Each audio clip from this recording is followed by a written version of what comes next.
다 함께 묵상하시고 교과 공부 시작하도록 하겠습니다.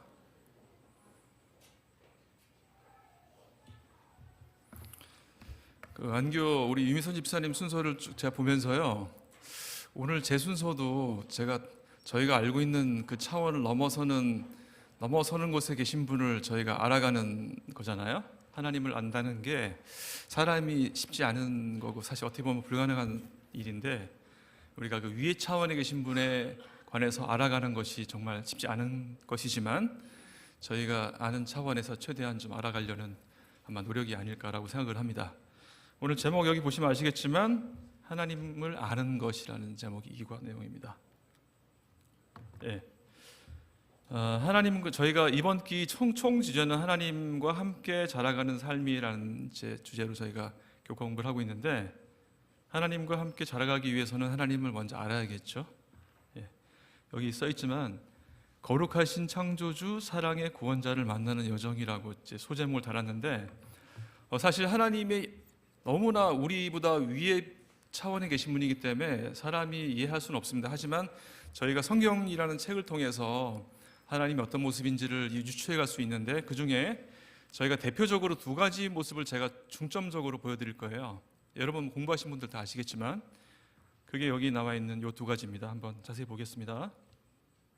일단 하나님과 저희는 그 관계 속에서 뭔가 사랑을 나누고 있습니다. 그래서 관계의 전제는 사랑을 하기 위해서는 먼저 알아야 한다라는 거예요. 자, 우리 사람 사이에서도 누군가의 관계를 맺기 위해서는 그 사람을 모르는 상태로 이렇게 관계를 맺을 수는 없잖아요. 그렇죠? 정보를 공유해야 되고 하는데, 우리가 누군가와 깊은 관계를 맺기 위해서는 그가 어떤 분인지, 어떤 성품을 가졌는지 여기 나와 있죠. 특히 우리가 어떤 사람과의 관계를 맺을 때도 제일 중요한 게 이 사람은 과연 어떤 사람일까? 겉에 보이는 모습 말고 실제 그 사람의 성품이 가장 중요하다고 보거든요. 마찬가지입니다. 우리도 하나님과의 관계에 있어서도 가장 중요한 것은 하나님이 어떤 성품을 가지신 분인가에 관한 것인 것 같아요. 그래서 하나님과의 관계 안에서 성장하기 위한 첫걸음은 그분의 무엇을? 성품을 분명하게 이해하는 것입니다. 일요일 소지에 보시면요, 오해의 안경을 벗다라고 되어 있는데, 이 하나님의 성품에 관해서 왜곡하는 존재가 있습니다. 누구죠? 사탄. 사탄이 하나님의 성품에 대해서 왜곡을 시키고, 특히 우리들에게 자꾸 하나님은 무서운 분이다, 심판하시는 분, 물론 심판하시는 분은 맞긴 하지만 그 어두운 면을 강조하고 있어요. 그래서 하나님의 성품에 관해서 왜곡시키는 것이 바로 사단의 가장 큰 목적입니다. 너희가 하나님과 같이 될까 하노라. 하나님을 이기적으로 통제하는 존재로 오해하게 만드는 첫 거짓말, 그리고 범신론, 이신론 등은 모두 이 왜곡된 시야의 결과물이죠. 그래서 우리가 이 오해의 안경을 벗고 하나님에 관해서 올바르게 알기 위해서 선명한 렌즈가 필요한데, 그 렌즈가 뭐라고요? 여기 써 있죠? 오직 뭐만이? 성경만이. 오직 성경만이 왜곡을 걷어내고 가장 선명한 하나님의 얼굴을 비춰줍니다. 성경은 구원받는 데 필요한 가장 진실하고 명확한 하나님의 품성을 온전히 담고 있습니다. 우리가 그 성경이라는 렌즈를 통해서 하나님의 품성이 어떤 모습인지를 한번 이 시간에 살펴보도록 하겠습니다. 아까도 말씀드렸지만 여러 가지 하나님의 모습들이 있지만 크게 두 가지로 봤습니다. 첫 번째 모습은 이제 기둥이라고 표현을 했는데, 월요일 소식 나와 있죠. 거룩이라는 모습이에요. 사실 저도 솔직히 공부하기 전까지만 해도 거룩이란 말을 들으면 왠지 여러분 어떤가요? 마음이 어떠세요?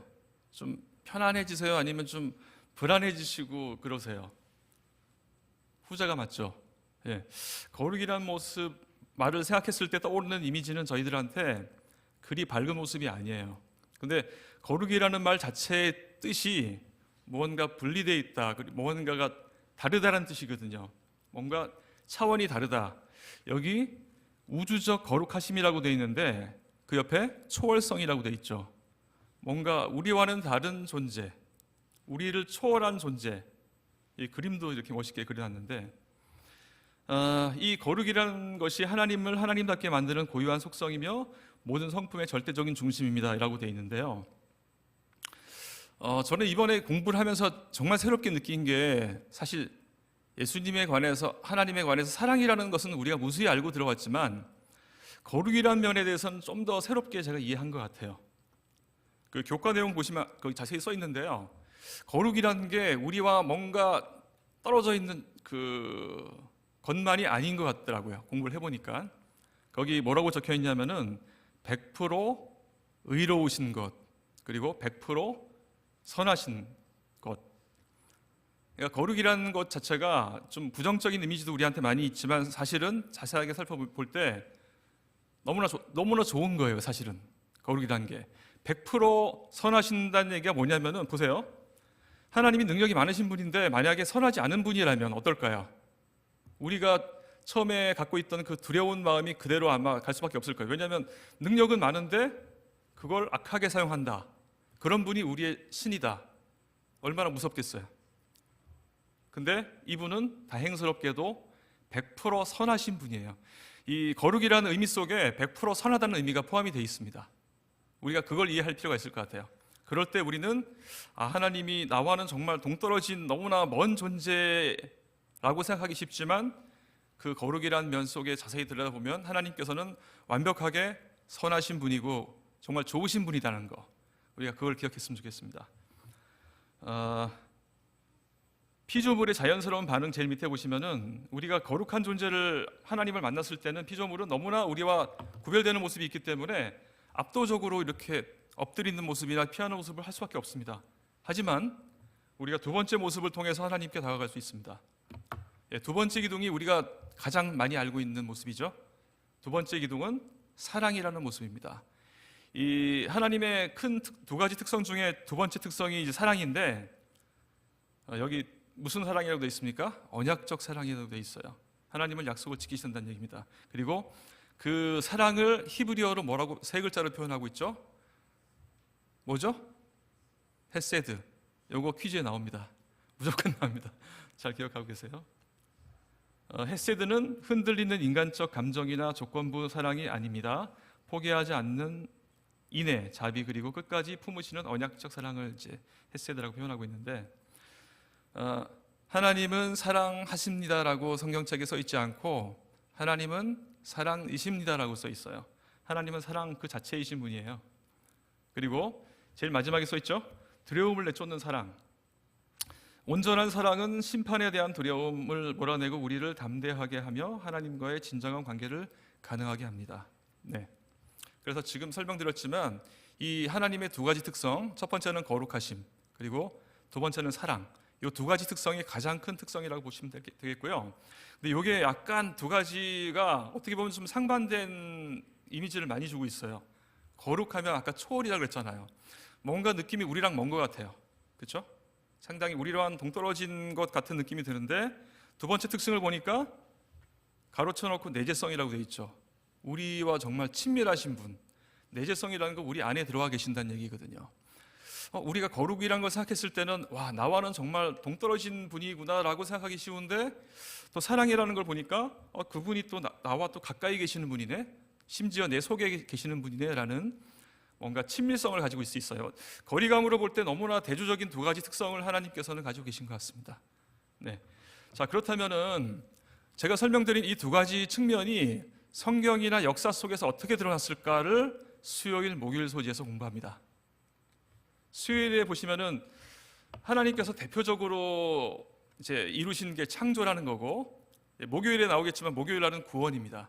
창조와 구원을 이루셨는데 이 창조 속에서 하나님께서는 아까 그 두 가지 특성을 어떻게 보여주셨는지를 잠깐 설명드리겠습니다. 우주를 빚으신 손, 너무나 거대해 보이죠. 근데 그 거대한 손이 인간의 손결에 닿다. 너무나 친밀한 모습이에요. 우주를 빚으신 손은 거룩이라면 인간의 숨결에 닿다는 사랑입니다. 하나님께서는 창조를 통해서 사랑과 거룩 두 가지 모습을 다 보여주셨다는 얘기입니다. 자, 사도행전 17장에 이렇게 나와 있습니다. 우주와 만물을 지으신 하나님이시나 우리 각 사람에게서 멀리 계시지 아니하도다. 조금만 자세히 보겠습니다. 창세기에 보시면 참 재미있어요. 1장과 2장의 창조 스토리가 나와 있는데 1장에 나와 있는 하나님과 2장에 나와 있는 하나님이 히브리어로 다르게 표현되어 있습니다. 1장에는 여기 나와 있죠.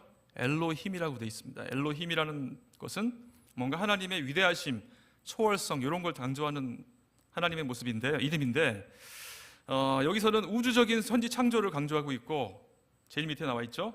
하나님의 위대하고 멀리 계신 뭔가 좀 우리와는 떨어져 계신 분 같은 모습을 보이시는 게 1장에 나와 있는 하나님의 모습인데 2장으로 넘어가니까 하나님의 이름이 바뀌면서 여기 뭐라고 되어 있죠? 여호와라는 이름으로 등장하시면서 너무나 반대적인 모습을 보입니다. 언약과 내재, 사람을 진흙으로 정말 뭐 그냥 빚으셨겠어요? 이렇게 무릎을 꿇고 빚지 않으셨을까 상상이 되는데 그 크신 분이 사람을 정말 이렇게 직접 손으로 빚어가는 모습 상상해 보세요. 예. 2장에 나와 있는 하나님의 모습은 정말 우리와는 동떨어질 수 없는 정말 친밀한 모습을 보여주시는 것 같습니다. 인간 중심의 관계 형성이라고 되어 있고 제일 밑에 나와 있죠. 아주 가까이 다가오신 아버지의 모습을 보여주고 있습니다. 이게 창세기 속에 등장한 하나님 창조주의 두 가지 얼굴 모습이고 제가 아까 처음에 설명드린 거룩과 사랑의 모습을 동시에 담고 있는 모습을 알 수 있습니다. 두 번째 마지막으로 목요일 소지에 가시면 이제 우리를 구원하시는 하나님의 모습이 나와 있는데요. 임마누엘이라고 되어 있죠. 하나님이 우리와 함께 계시다. 그 멀리 계신 거룩한 창조주가 피조물의 고통 속으로 직접 들어와 가장 가까운 구원자가 되셨습니다. 구속 사역은 하나님의 내재성이 극대화된 사건입니다. 아까 제가 하나님의 내재성을 얘기하면서 하나님의 사랑을 말씀드렸잖아요. 그 모습을 우리가 하나님께서 직접 우리 아까 유미선 집사님 말씀하셨지만 정말 우리보다 높은 차원에 계신 분이 우리 차원으로 내려오신 거예요. 우리를 구원하시기 위해서. 자, 그 예수님이 구원하시는 모습을 우리는 네 가지 측면으로 바라볼 수 있습니다. 예수님께서 그 구원하신 사역을 표현하는 네 가지 책이 있죠. 사복음서인데 난 처음에 어렸을 때부터 왜 하나님의 그 구원에 대해서 이렇게 네 가지 책을 뭐 똑같은 비슷한 얘기인데 네 번을 썼을까 굳이 참 궁금했습니다. 나중에 공부해 보니까 여기 그림 나와 있죠. 한 가지 빛이 들어가지만 네 가지 스펙트럼으로 나뉘어지는데 하나님의 모습을 우리가 좀 더 잘 이해하기 위해서 1번 마태라는 사람은 뭔가 왕, 메시아 이런 관점에서 예수님을 바라봤고요. 마가는 봉사하시는 모습, 종이라는 모습을 통해서 예수님을 바라봤고 그 다음에 누가는 인간의 아들, 사람이라는 측면에서 예수님께서 사람이 되셔서 어떻게 했는지를 그 측면에서 바라봤고요. 요한은 반대로 하나님이라는 측면, 하나님의 아들이라는 측면에서 예수님을 조명하면서 하나님의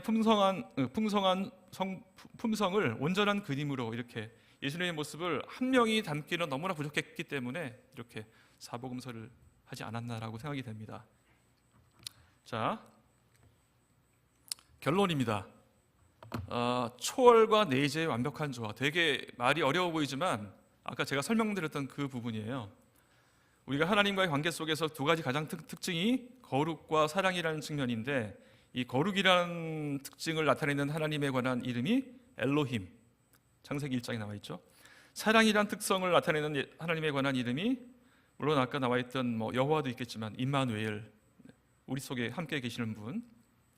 이 두 가지 특성을 함께 가지신 분이 하나님이라는 겁니다. 그리고 그 분과 우리가 관계를 맺어야 되는데 거룩이라는 모습을 볼 때는 우리의 창조의 위엄, 두려움과 경외의 마음이 듭니다. 하지만 우리 사랑의 모습을 볼 때 구속의 은혜, 친밀함과 담대함을 가지고 우리가 하나님께 나아갈 수 있지 않을까.